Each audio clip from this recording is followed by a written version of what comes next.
আসসালামু আলাইকুম প্রিয় বন্ধুরা, এই সেই ছাতিম গাছ, যে ছাতিম ফুলের গ্রানে 1 মাইল দূর থেকেও আপনি ছাতিম ফুলের গ্রান নাকে পৌঁছে যাবে। সেই ছাতিম গাছ এটি।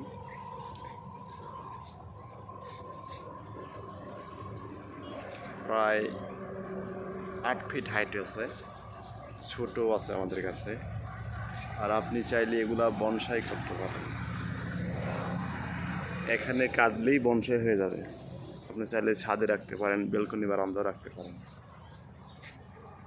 এগুলা প্রায় 3 বছর 4 বছর বয়স হয়ে গেছে। এগুলা ফুল ফোটার সময় হয়ে আসছে। এই যে ছাতিম গাছ।